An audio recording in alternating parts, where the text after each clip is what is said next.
Dia berkata, "Saya ada perasaan terhadap awak, cuma bukan perasaan romantik." Saya berkata, "Saya faham. Terima kasih kerana bersikap jujur."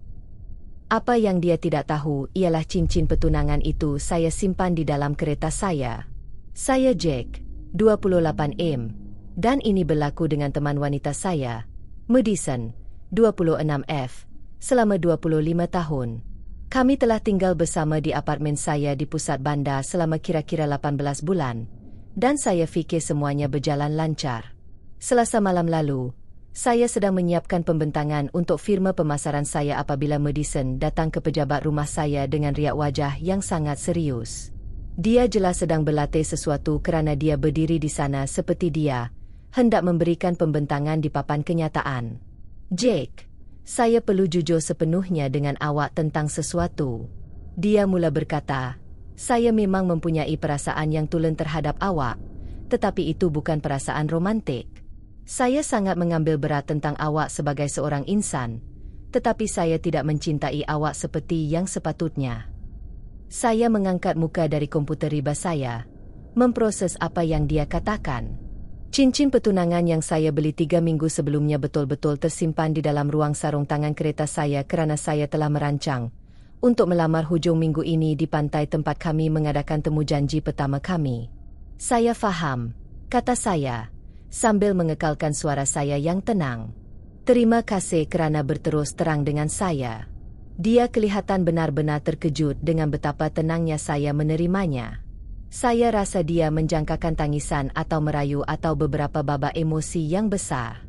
Sebaliknya, saya hanya kembali mengerjakan pembentangan saya seperti dia memberitahu saya bahawa dia lebih suka kopi daripada teh. "Itu sahaja?"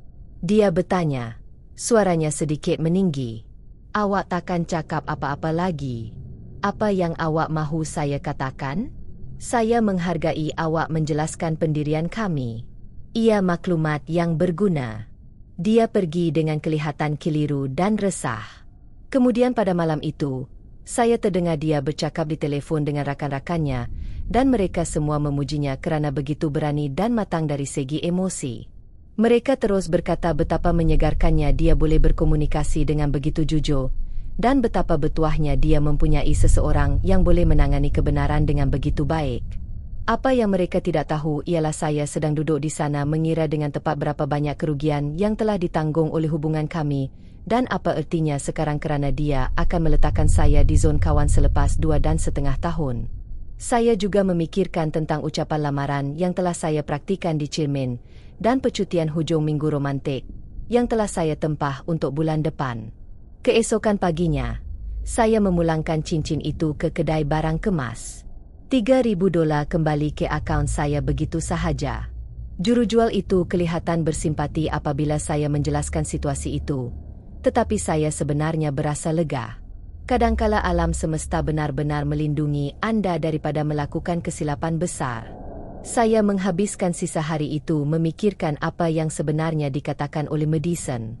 Dia menghargai kehadiran saya dalam hidupnya, tetapi bukan dalam cara yang saya fikir kami sedang bina. Dia menikmati manfaat hubungan itu, tetapi tidak mahu komitmen emosi yang datang dengan benar-benar mencintai seseorang. Cukup adil. Tetapi itu mengubah segala-galanya tentang cara saya akan menangani situasi hidup kami pada masa hadapan. Petang itu, apabila dia bertanya sama ada saya mahu menonton rancangan biasa kami bersama-sama, saya menolak dengan sopan dan berkata saya ada beberapa perkara yang perlu difikirkan. Dia kelihatan terluka, seolah-olah dia tidak faham mengapa perbualan jujurnya telah mengubah apa-apa antara kami. Saya sedar kemudian bahawa dia menjangkakan semuanya akan berterusan dengan cara yang sama. Tanpa tekanan dia perlu berpura-pura mungkin mahu berkahwin dengan saya suatu hari nanti. Kemas kini pertama. Sudah kira-kira sebulan sejak perbualan jujur Madison, dan saya telah melayannya seperti dia meminta untuk dilayan sebagai seorang rakan dan bukannya pasangan romantik. Perubahan itu menarik untuk dikatakan. Pertama, saya berhenti melakukan semua perkara teman lelaki yang saya lakukan secara automatik. Tidak lagi membawanya kopi di atas katil setiap pagi dengan pesanan latte susu khusus dengan syat tambahan, dan sirap vanila dari tempat mahal di pusat bandar yang terletak 15 minit dari saya. Tidak lagi mengambil croissant badam kegemarannya dalam perjalanan pulang dari kerja. Tiada lagi tempahan makan malam mengejut di restoran yang akan dibayangkannya di Instagram. Apabila dia bertanya mengapa saya tidak lagi membuat lempeng ahad saya yang terkenal untuk kami berdua, saya menjelaskan bahawa saya membuat sarapan untuk diri sendiri sekarang, tetapi dia dialu-alukan untuk menggunakan dapur selepas saya selesai. Riak wajahnya tidak ternilai harganya, seolah-olah dia tidak faham mengapa perkhidmatan sarapan peribadinya dihentikan. Tapi awak suka memasak untuk saya, katanya, memerhatikan saya membuat satu hidangan lempeng. Saya dulu suka melakukan sesuatu untuk seseorang yang saya cintai. Saya membetulkan. Kawan-kawan biasanya tidak menyediakan perkhidmatan sarapan setiap hari. Apabila komputer ribanya mula rosak minggu lepas, dia datang kepada saya seperti selalu. Saya sentiasa menjadi juru teknik yang membaiki semuanya. Komputernya, telefonnya, memasang televisyen pintarnya, menyelesaikan masalah peralatan pocastinya untuk perniagaan tembikar kecilnya. Hei, boleh awak lihat ini? Ia berjalan sangat perlahan dan mengeluarkan bunyi pelik. Awak mungkin patut bawa ke Best Buy atau hubungi sokongan teknikal, kata saya tanpa mencari kerja saya sendiri. Mereka akan dapat menjalankan diagnostik dan membetulkan sebarang masalah perkakasan. Tetapi awak sentiasa membetulkan masalah komputer saya. Awak sangat pandai dalam hal ini. Saya pernah berbuat demikian semasa kami berpacaran, jelas saya dengan sabar. Kawan-kawan biasanya tidak menyediakan sokongan percuma. Saya pasti Geek Squad boleh membantu awak. Situasi bilik mandi mendedahkan betapa saya telah mensubsidi gaya hidupnya. Saya menggantikan semua syampu dan produk penjagaan kulit yang mahal dengan jenama kedai ubat asas. Botol syampu bebas sulfat berharga $45, serum berharga $80, topeng muka mewah yang disukainya telah tiada. Semuanya ditukar dengan jersey generik yang berharga kira-kira 1/10 harga. Apabila Madison bertanya mengenainya, saya menjelaskan bahawa saya telah menanggung kos tersebut sebagai sebahagian daripada hubungan kami. Tetapi memandangkan kami kini berkawan, kami harus membahagikan perbelanjaan isi rumah dengan lebih adil. Saya tidak sedar awak sedang merekodkan perbelanjaan syampu, katanya, kedengaran benar-benar tersinggung. Saya tidak merekodkan, jawab saya. Saya hanya membelikan barang-barang yang bagus untuk kami kerana saya fikir kami sedang membina masa depan bersama. Kawan-kawan biasanya mengendalikan produk penjagaan diri mereka sendiri. Saya juga mengeluarkannya daripada akaun Amazon Prime, Netflix, Spotify dan HBO Max saya. Apabila dia tidak dapat memesan sesuatu dengan penghantaran percuma, saya mencadangkan dia mungkin mahu mendapatkan keahlian Prime sendiri kerana akaun kongsi lebih kepada perkara pasangan daripada perkara persahabatan. Awak bersikap remeh, katanya apabila Spotify-nya berhenti berfungsi di tengah-tengah permainan. Saya bersikap wajar, saya membetulkan. Pasangan berkongsi akaun penstreaman. Kawan-kawan mempunyai langganan mereka sendiri. Madison pada mulanya menyangka ini hanyalah fasa pemprosesan, dan terus memberitahu rakan-rakannya bahawa saya akan kembali normal akhirnya. Dia tidak tahu bahawa saya akan mengkategorikan semula keseluruhan hubungan kami secara kekal berdasarkan kenyataannya sendiri yang jelas tentang perasaannya. Lelaki yang dulu menjangka keperluannya dan menyelesaikan masalahnya sebelum dia bertanya telah menjadi rakan sebilik yang sopan yang mengekalkan sempadan yang jelas dan mengharapkan penyertaan yang sama rata dalam semua perbelanjaan bersama. Kemas kini kedua. Hari lahir Madison adalah minggu lepas dan ia menjadi ujian muktamad bagi dinamik persahabatan baharu kami. Tahun-tahun sebelumnya merupakan urusan rumit yang telah saya rancang selama berminggu-minggu lebih awal. Untuk hari lahirnya yang ke-24, saya mengejutkannya dengan lawatan hujung minggu ke Napa Jelly, lengkap dengan sesi merasa wine dan penginapan di sebuah hotel butik yang menghadap ke ladang anggur. Untuk hari lahirnya yang ke-25, saya merancang pesta kejutan di bar atas bumbung tempat kami pertama kali bertemu, mengupah seorang juru gambar untuk merakam momen itu, dan menerbangkan kek kegemarannya dari kedai roti khusus di Portland yang dia sebut suka semasa lawatan kerja. Jumlah kos mungkin hampir $2,000. Tetapi melihat wajahnya berseri-seri membuatkan setiap sen berbaloi. Tahun ini, saya menghantar teks selamat hari jadi pada pukul 9 pagi dan memberikannya kad hadiah $25 kepada target yang saya ambil semasa waktu rehat tengah hari. Kontras itu tidak hilang padanya. Ini sahaja yang awak buat untuk hari jadi saya? Dia bertanya petang itu, memegang kad hadiah itu seolah-olah ia mungkin tercemar. Kita boleh makan malam di suatu tempat kalau awak mahu, saya menawarkan diri dengan riang. Nak bahagikan Bel di restoran Itali yang baru itu. Saya dengar pasta mereka sangat sedap. Wajahnya berubah-ubah melalui kira-kira 5 emosi yang berbeza. Keliru, sakit hati, tidak percaya, marah. Kemudian sesuatu yang kelihatan seperti panik. Bahagikan Bel. Jack, hari ini hari jadi saya, kan? Skim sebabnya saya belikan awak kad hadiah itu, kata saya, sambil menunjuk ke arah kad target yang masih dipegangnya. Itu sepatutnya meliputi separuh daripada makan malam awak di mana sahaja awak mahu pergi. Dia berdiri di sana untuk seketika, mungkin buat kali pertama menyedari apa sebenarnya erti sekadar kawan secara praktikal. Dia akhirnya memesan penghantaran makanan Thai dan makan seorang diri, sementara saya pergi ke permainan poker mingguan saya bersama lelaki-lelaki itu.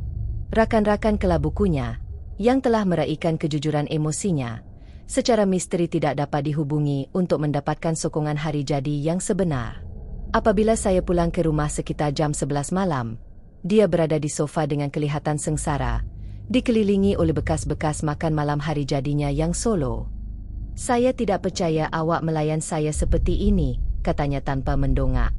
Seperti apa sebenarnya? Seolah-olah saya tidak penting lagi bagi awak. Saya duduk di hadapannya dan memberikan perhatian sepenuhnya kepadanya. Madison, saya melayan awak seperti yang awak minta untuk dilayan. Awak kata awak ada perasaan terhadap saya, cuma bukan yang romantis. Beginilah rupa persahabatan. Kawan-kawan tidak merancang kejutan hari jadi yang rumit atau menghabiskan ratusan dolar untuk sambutan. Mereka menghantar teks yang menarik dan mungkin menikmati makan malam santai jika jadual berjalan lancar. Realiti apa yang sebenarnya dia minta akhirnya menimpanya. Tetapi panggilan bangun sebenar datang apabila dia dijangkiti selesema 2 minggu kemudian. Dahulu, saya akan membuat panggilan sakit untuk bekerja, membuat sop ayam buatan sendiri, pergi ke farmasi untuk mendapatkan ubat, dan pada dasarnya menjadi jururawat pribadinya sehingga dia pulih. Kali ini, saya menghantar mesej, semoga awak cepat sembuh. Pastikan. Selesema 2 minggu kemudian. Dahulu, saya akan membuat panggilan sakit untuk bekerja, membuat sop ayam buatan sendiri, pergi ke farmasi untuk mendapatkan ubat, dan pada dasarnya menjadi jururawat pribadinya sehingga dia pulih. Kali ini, saya menghantar mesej, semoga awak cepat sembuh. Pastikan anda kekal terhidrat. Dan pergi bekerja seperti biasa. Apabila dia mengadu bahawa saya tidak menjaganya, saya mengingatkannya bahawa pasangan romantik saling menjaga ketika mereka sakit. Kawan-kawan menghantar mesej selamat sembuh dan mungkin menghantar sop jika sesuai. Dulu awak suka menjaga saya, katanya. Kelihatan benar-benar keliru dan terluka. Dulu saya jatuh cinta dengan awak, jawab saya dengan jujur. Kini kita berkawan. Tahap penjagaan sudah tentu berbeza. Kemas kini terakhir. 3 bulan selepas pengisytiharan Madison, saya memberitahunya bahawa saya akan membuat tawaran untuk sebuah kondo di pinggir bandar dan akan berpindah keluar apabila pajakan kami tamat. Wajahnya menjadi pucat pasi. Awak membeli tempat tanpa membincangkannya dengan saya. Saya ada sebut saya sedang mencari rumah apabila awak bertanya tentang rancangan hujung minggu saya. Saya tidak sedar bahawa kawan-kawan perlu berunding antara satu sama lain tentang keputusan kewangan utama. Sewa semasa kami ialah $2,800 sebulan.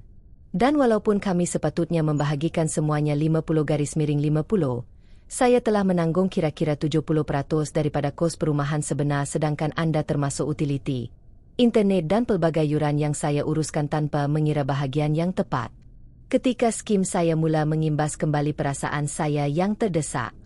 Jack, saya rasa saya telah melakukan kesilapan besar, katanya malam itu. Saya telah memikirkan apa yang saya katakan tentang perasaan saya dan saya silap. Saya memang mencintai awak. Saya benar-benar mencintai awak, dan saya mahu kita mencuba lagi.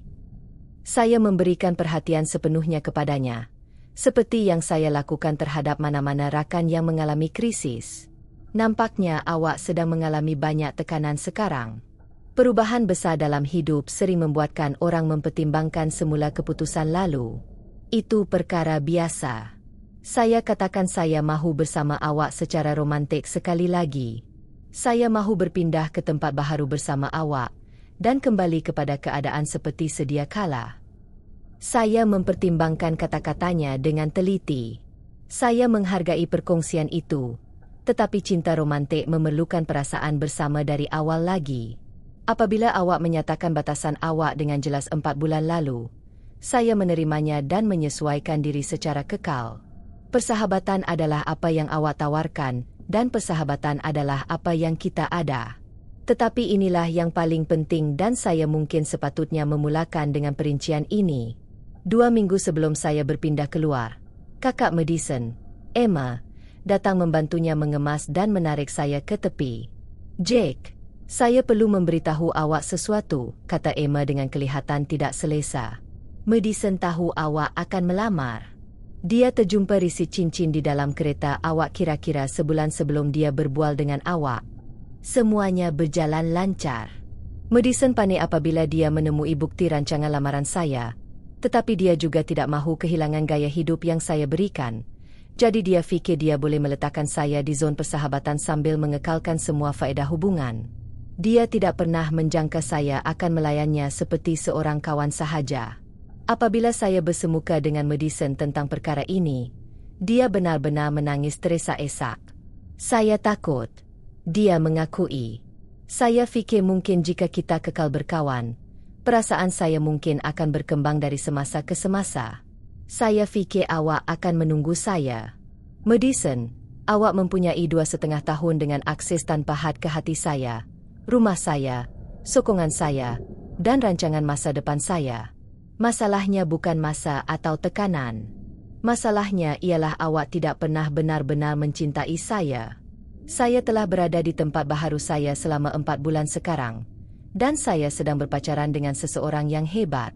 Sarah ialah seorang pereka grafik yang menjelaskan dengan sangat jelas sejak temu janji pertama kami bahawa perasaannya sememangnya bersifat romantis. Apabila dia melihat kondo saya buat kali pertama, dia berkata ia terasa seperti sebuah rumah di mana seseorang benar-benar gembira berada di sana. Madison terpaksa berpindah semula bersama ibu bapanya selepas bergelut untuk membayar sewa rumah atas pendapatan perniagaan tembikarnya. Melalui rakan-rakan bersama, saya belajar bahawa dia kini bercakap tentang hubungan kami sebagai hubungan yang terlepas dan akhirnya memahami perbezaan antara mempunyai seseorang yang menyayanginya berbanding seseorang yang hanya menikmati kehadirannya semasa ia muda. Wang cincin pertunangan membantu dengan bayaran pendahuluan saya. Kadangkala alam semesta benar-benar melindungi anda daripada melakukan kesilapan yang teruk. Dan kadangkala orang yang anda sangka anda tidak boleh hidup tanpanya ternyata adalah orang yang anda lebih bahagia.